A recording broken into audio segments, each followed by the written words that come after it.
How's it going, everybody? Chase here. Today I'll be reviewing the Dragon Stars Super Saiyan 4 Gogeta.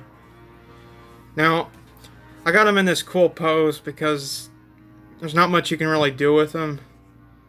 If anybody's wondering, this Dragon Ball right here is from a keychain, but it works really well with the Dragon Stars and SH Figure Arts.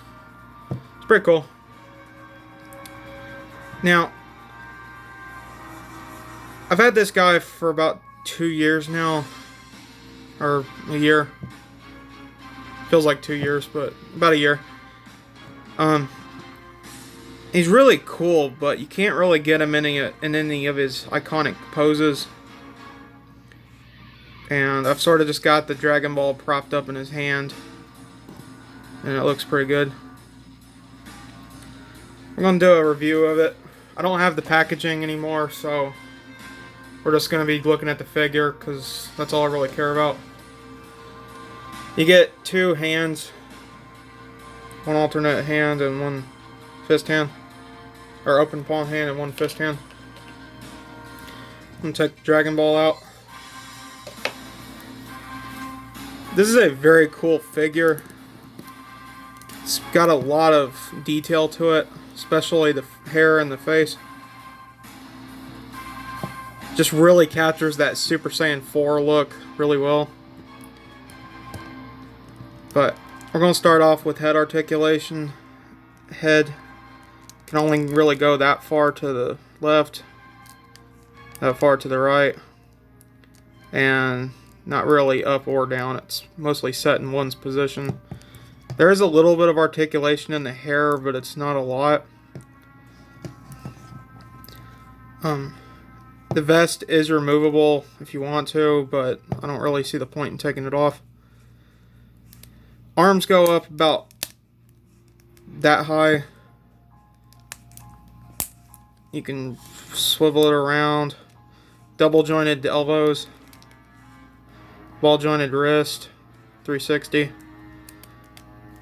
Same goes for this side. A little bit of ab crunch. Mostly back, not really forward. Drop down knees so you can get into some pretty good kicking poses. Stuff like that. Double jointed knees.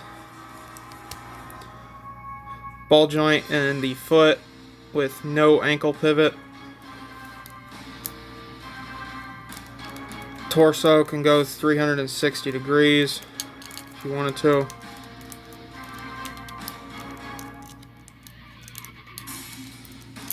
Belt doesn't really move at all. It's kind of tight.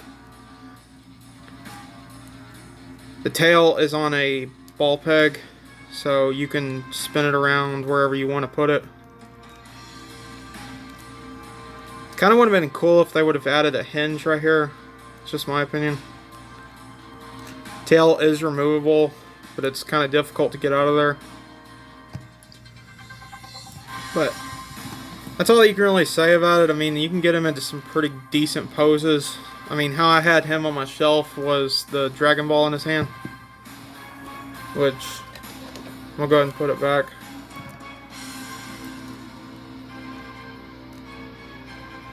Mainly because that's pretty cool. I mean, you never really see him hold the Dragon Ball, but it's just kind of a cool little concept.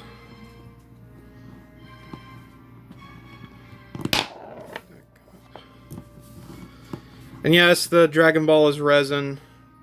I spent about $1 on eBay to get this thing. It's the 4-star ball. Does not come with the figure. It's just a keychain. I took the keychain hook out and used it as a diorama piece.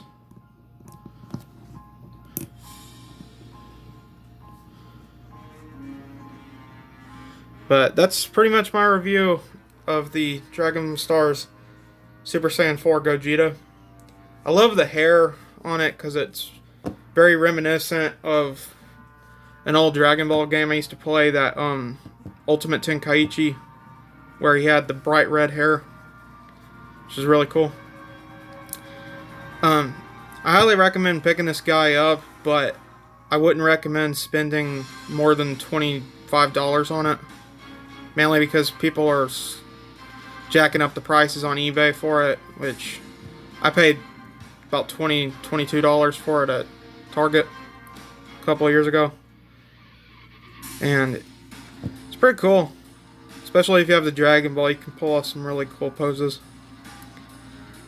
It's kind of annoying because you can't really get him in that the crouching pose, or not crouching pose, but the where he's got his legs crossed and he's sitting upright. You know how he has his arms folded and crossed and stuff like that. It's pretty cool, but you can't get him into that pose. And that would have been the pose that I would have had him in. Put him on a flight stand. Looked pretty cool, but I'm trying to catch up on all my old reviews. I've been wanting to do reviews on all my older figures, but I haven't gotten around to it, so I'm trying to go ahead and upload those, because I have a lot to catch up on. And I mean a lot. I have at least 13 figures I have to do a review on that I've been meaning to do, but never got around to. But that's going to conclude my review of the Gogeta. Thanks for watching, everybody. Have a good one.